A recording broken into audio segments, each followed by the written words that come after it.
Hola a todos y bienvenidos. ¿Alguna vez os habéis puesto a pensar en que el mundo, todo lo que nos rodea, se basa en unas reglas súper sencillas? Pensemos en un edificio altísimo o incluso en el diseño del móvil que llevamos en el bolsillo.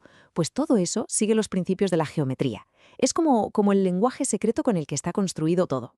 Y esa es precisamente la gran pregunta que vamos a intentar responder. ¿Cómo hacemos para coger algo físico, algo real, como una carretera, una pared o qué sé yo, hasta una mirada, y convertirlo en números? Números que podamos entender y con los que podamos trabajar. Pues venga, vamos a meternos de lleno en el asunto. Y para empezar, tenemos que ir a lo más básico de lo básico. La pieza fundamental, el ladrillo con el que se construye todo en geometría, el ángulo. Vamos a ver por qué algo que parece tan simple es en realidad súper potente. A ver, ¿qué es un ángulo? Pues, en esencia, no es más que la medida de la separación de esa abertura que se forma donde se juntan dos líneas. Pero ojo, y aquí viene la clave de todo esto. Siempre medimos la abertura más pequeña. O sea, si dos líneas se cruzan y nos sale un ángulo muy grande, de más de 90 grados, a nosotros el que nos importa es el del otro lado, el pequeñito. Siempre nos vamos a mover entre 0 y 90 grados. Quedaos con esa idea. Vale, ya tenemos el ángulo pillado. ¿Y ahora qué? Pues vamos a ver qué pasa cuando las líneas se encuentran, cómo se relacionan entre ellas en un espacio plano, en dos dimensiones. Y lo curioso es que, en el fondo, solo hay tres formas básicas en las que pueden interactuar. Y aquí están, resumidas perfectamente. Por un lado, las paralelas. La analogía de las vías del tren es perfecta. Van juntas, pero nunca, jamás se tocan. Por eso, el ángulo que forman es de 0 grados. Lógico. Luego las perpendiculares. Estas sí que se cortan, y vaya si lo hacen. Forman una esquina perfecta, un ángulo recto de 90 grados. ¿Y el resto? Bueno, pues el resto son las oblicuas.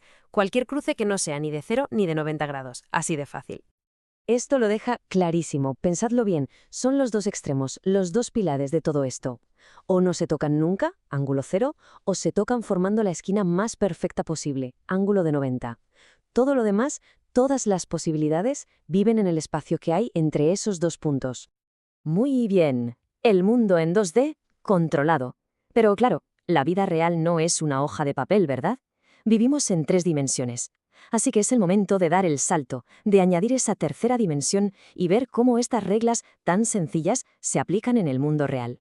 Y para eso necesitamos hablar de los planos. Vale, esta frase de proyección ortogonal puede sonar un poco a examen de mates, pero en realidad es súper intuitiva. Fijaos, imaginad que estamos en la playa y clavamos un palo en la arena. Si el sol está justo encima, la sombra que hace ese palo en el suelo, esa es su proyección ortogonal. Pues el ángulo entre la recta y el plano es simplemente el ángulo que hay entre el palo de verdad y su sombra. ¿A que así se entiende mejor?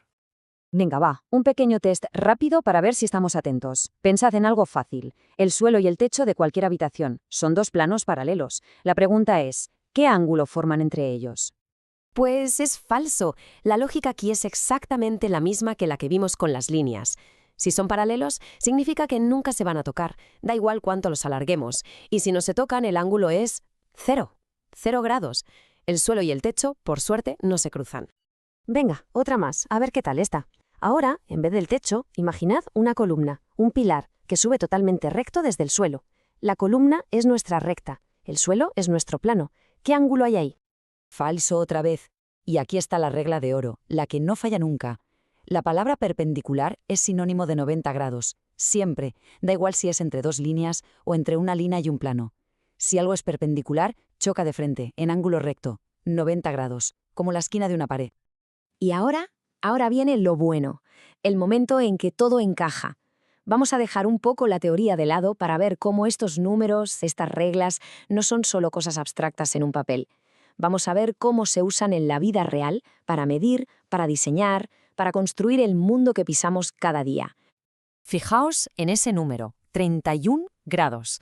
Esto no es un ejemplo de libro de texto, es la inclinación real de una carretera. Es literalmente el ángulo que forma la carretera con un suelo perfectamente plano. Así es como los ingenieros miden si una cuesta es muy empinada o no.